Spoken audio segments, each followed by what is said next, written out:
बिस्मिल्लाहिर्रहमानिर्रहीम। अस्सलाम वालेकुम नाज़रीन, उम्मीद और दुआ करता हूँ कि आप लोग जहाँ जहाँ पर होंगे खैर वाफियत से होंगे। नाज़रीन, वैसे तो पिछले 2-3 सालों का अगर आप जायज़ा लीजिए, डिटेल्ड जायज़ा लीजिए, तो मुल्क में आइन, कानून, जमहूरियत, अवाम, इलेक्शन, असम्बलियाँ सब कुछ मजाक बनकर रह गया है। बड़ी बदकिस्मती की बात है और ये सब कुछ रिपोर्ट करते हुए आपको कोई बहुत खुशी नहीं होती, हम लोगों को बड़ा दुख होता है कि we live in this country and हमारा तो प्रोफेशन ही ऐसा है कि हम हर चीज़ फर्स्ट हैंड विटनेस कर रहे होते हैं और फिर बस फर्स्ट हैंड विटनेस करते हुए हमेशा ख्वाहिश होती है कि अल्लाह करे कि चीज़ों में एज सुन एज पॉसिबल बेहतरी आए। सबसे ज़्यादा दुख की बात या जिसको कह दीजिए ना कि वो मायूसी की बात ये है कि हम पे हिंदुस्तान जारहियत करता जा रहा है, वो उनकी वाटर रेगुलेशन हो जाए, उनकी वो जंगी जुनून हो जाए मोदी का, वो सर चढ़ के बोल रहे हैं। वो कुछ ना कुछ इतने स्टूपिड से एक्शंस कोई ना कोई इस तरह की प्रिपरेशन में लगा हुआ है कि आज जब मैं आपसे मुखातिब हूँ, अभी तक जंग का कोई पता नहीं कि एट एनी टाइम किसी भी बॉर्डर, किसी भी लाइन ऑफ कंट्रोल के ऊपर कोई ना कोई फसाद, कोई ना कोई जंग, कोई ना कोई अटैक हो जाए और फिर पाकिस्तान को रिटेलिएट करना पड़े, पाकिस्तान को मुँह तोड़ जवाब देना पड़े। अब वो हालात वाक़यात जहाँ आपकी और मेरी मुल्क की सलामती, आपकी और मेरी 25 करोड़ अवाम की सलामती, सालमियत, अपने बॉर्डर्स का मामला आ जाए, वहाँ पर हुकूमत को किस कदर सीरियस होना चाहिए, इसके ऊपर सवेयर किस्म के डाउट्स और सवेयर किस्म के बहुत बड़े-बड़े क्वेश्चन मार्क जो हैं, वो आज मौलाना फजलुर रहमान साहब ने और नेशनल असेंबली की कार्रवाई ने उठा दिए। यहाँ से सर पकड़ के बंदा बैठ जाता है कि यार वज़ीर-ए-आज़म कहाँ पे है? इसहाक डार कहाँ पे है? ये सारी ये नून लीग कहाँ पे है? हुक्मरान इत्तेहाद कहाँ पे है? ये कौन लोग हैं जो इतने नॉन सीरियस हैं? Let's just build the case. कल ब्रीफिंग हुई, ब्रीफिंग के ऊपर मैंने पिछले ब्लॉग के अंदर भी बात की कि जो ब्रीफिंग में एक्सपेक्टेशंस थी या जो मुझ जैसे लोग एक्सपेक्ट कर रहे थे कि पूरी कौम को इकट्ठा करने का एक पैगाम and everything, that could not happen, नहीं हुआ। टियर 1 की लीडरशिप किसी भी सियासी जमात की मौजूद ही नहीं थी वहाँ पे। तनकीद आप तहरीक इंसाफ के ऊपर करते रहो सारे जिन्होंने करनी है, लेकिन वहाँ पर किसी भी उन्होंने तो बायकॉट कर दिया, डिक्लेयर कर दिया। जिन्होंने बायकॉट नहीं किया था, जिन्होंने अरेंज किया था, उनकी भी टियर 1 की लीडरशिप नहीं थी। वज़ीर-ए-आज़म was not there, Nawaz Sharif was not there, Zardari was not there, Bilawal Bhutto was not there. Maulana Fazlur Rahman साहब एक बड़ी सियासी जमात, दीनी जमात, सियासी जमात, बड़ी बड़ी फॉलोइंग वाली जमात के ऑब्वियसली स्टेक होल्डर है। तो मौलाना फजलुर रहमान साहब ने आज इंकशाफ किया है, जनाब उनको तो मदऊ ही नहीं किया गया था, उनको तो इन्फॉर्म ही नहीं किया गया, उनसे तो राब्ता ही नहीं किया गया था। यहाँ से आप अंदाज़ा लगाइए कि हुकूमत किस कदर सीरियस है मौजूदा सर्कमस्टांसिस को लेकर। स्टेटमेंट्स टीवी के ऊपर आ रही, बिल्कुल आप तैयार नहीं हैं, आप तैयार नहीं हैं, हम तैयार हैं। ये 25 करोड़ पाकिस्तानियों का मामला है, ये हनीफ अब्बासी का मामला नहीं है, ये शहबाज शरीफ का मामला नहीं है, ये बैरिस्टर गौर का मामला नहीं है, ये 25 करोड़ पाकिस्तानियों का मामला है। हम तैयार हैं, बट ओ भाई हुकूमत तो आप हो ना, जैसी कैसी भी फॉर्म फॉर्म 45 47 की बहस के साथ जैसी तैसी भी हुकूमत तो आप हो। आज अंदाज़ा लगाइए कि नेशनल असेंबली का इजलास हो, करोड़ों रुपया टैक्स पेयर्स मनी से इस इजलास को मुनाकिद करने के लिए, इंतजामात के लिए पे किया जाए। रिसेंट इस वॉर क्राइसिस के अंदर इनकी तनख्वाहें बढ़ जाएँ मेंबरान की, वो ठीक है।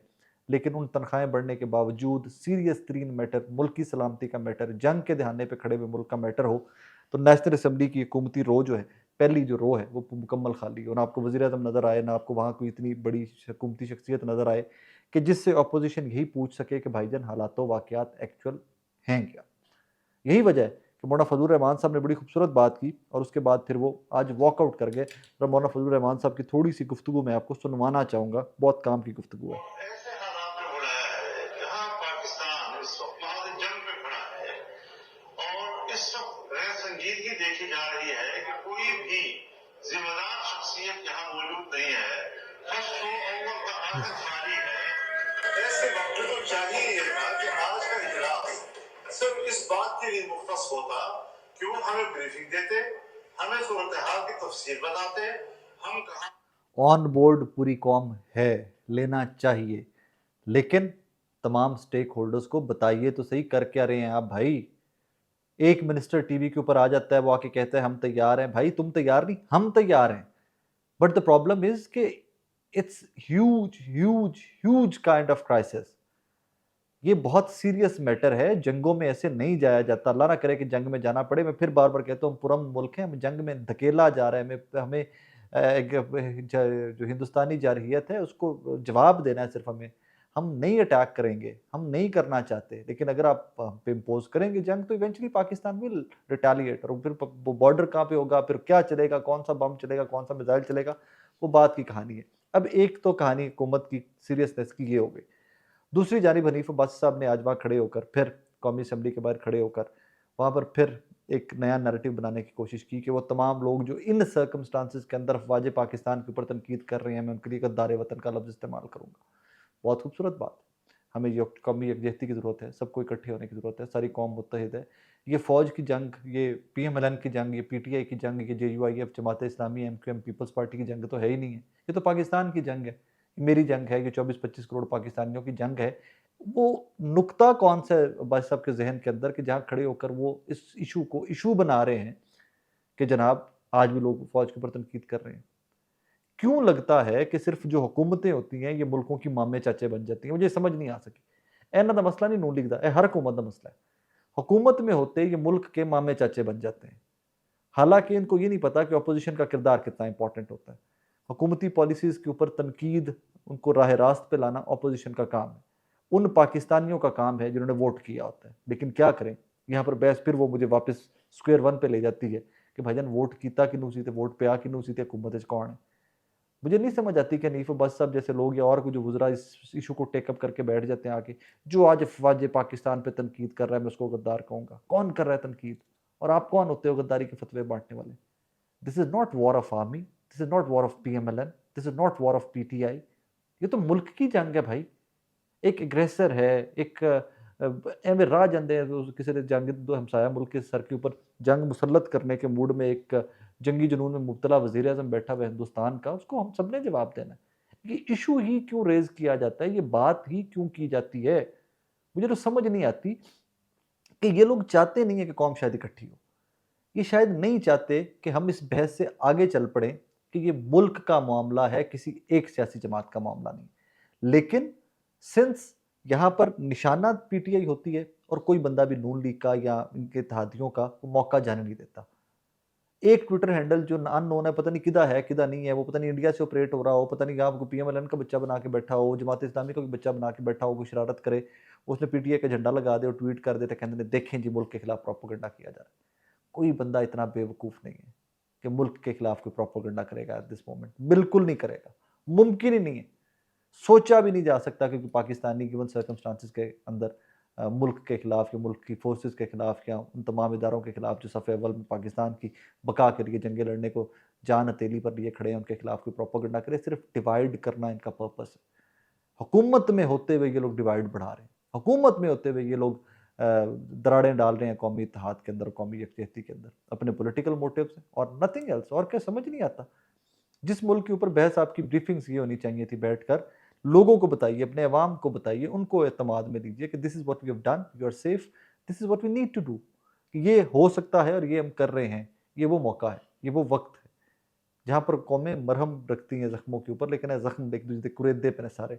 और फिर ये पॉलिटिशियन बनते हैं और फिर ये सियासत करते हैं और फिर ये कहते हैं कि जी फलां गद्दार और फलां गद्दार और फलां गद्दार, और ये गद्दार का सर्कल यूं यूं साइकिल घूम ही जा रहा है इस मुल्क के अंदर। बदकिस्मती की बात है। एक तरफ डेमोक्रेसी आपकी का और मेरी का ये हाल है कि जंग के दहाने ऊपर खड़े हुए नेशनल असम्बली की हुकूमती बेंचेस की पहली स्ट्रो पूरी खाली।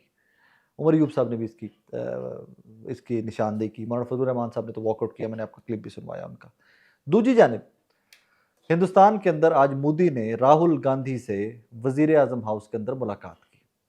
वही मोदी जो राहुल गांधी के बारे में कितने डेरोगेटरी रिमार्क्स देता आया, उसकी स्पीचेस देखिए।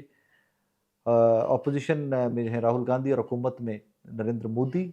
इलेक्शन कैंपेन्स के दौरान मोदी और राहुल गांधी कैसे एक दूसरे के ऊपर हमले करते आए हैं वो ज़रा सुन लीजिए। उसके बाद उस सारे फ्रेम को, उस फोटो को, जो कि मुलाकात नरेंद्र मोदी की और राहुल गांधी की वज़ीर आज़म हाउस में हिंदुस्तान की हो रही है, उस फोटो को उठाकर पाकिस्तान के डेमोक्रेटिक सर्कल के अंदर, डेमोक्रेटिक सिस्टम के अंदर लाकर रख कर ज़रा एनालाइज कीजिए कि वे डू वी स्टैंड और जहाँ पर हम हैं उसकी वजूहत क्या है। मोटी सी वजह, वहाँ पर वो सब के सब इकट्ठे हैं, ऑल पार्टीज कॉन्फ्रेंस भी हो गई, वज़ीर आज़म से अपोजिशन लीडर की मुलाकातें भी वज़ीर आज़म हाउस के अंदर हो रही हैं, लाए अमल बना रहा है, क्या करना है क्या नहीं करना, they are all on board with exception. सवाल पूछते हुए कि जनाब वहाँ पर सिक्योरिटी लैप्स क्यों हुआ, पहलगाम के अंदर सिक्योरिटी फेलियर था, तो पहले दिन का राहुल गांधी ये सवाल पूछ रहा है कि जनाब हुकूमत इसका जवाब दे कि सिक्योरिटी लैप्स क्यों हुआ, सिक्योरिटी क्यों नहीं थी वहाँ पर, सिक्योरिटी फेलियर क्यों हुआ। क्या यहाँ की अपोजिशन को ये सवाल पूछने की इजाज़त है?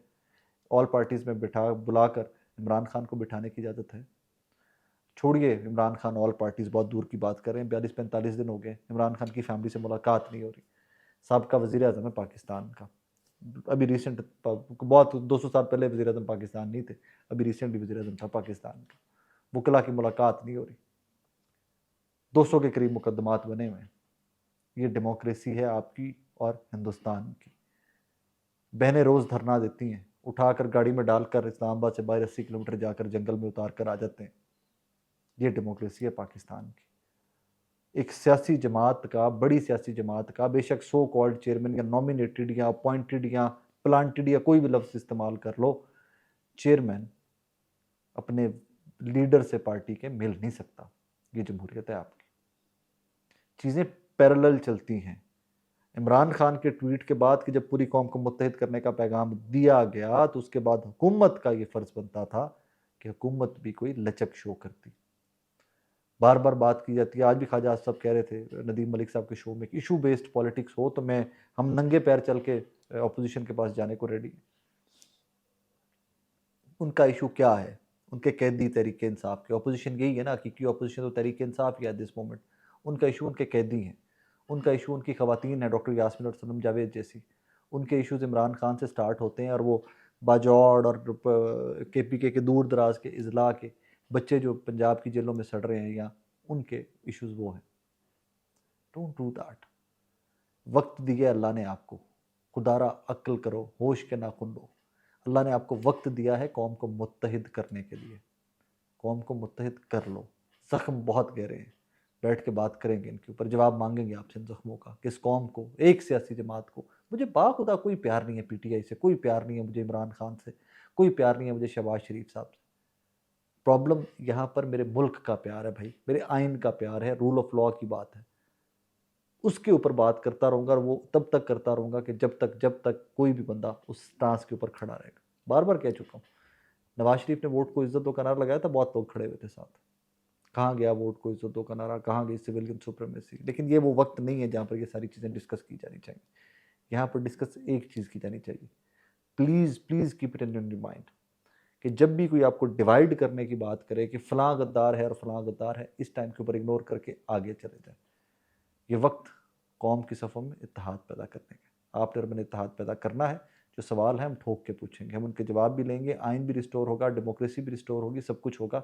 ये वक्त नहीं है, उस वक्त का इंतज़ार कीजिए। सियासत करने का वक्त आएगा, अब आपके और मेरे राइट्स छीन कर लेने का वक्त आएगा, और हम लेंगे इंशाल्लाह।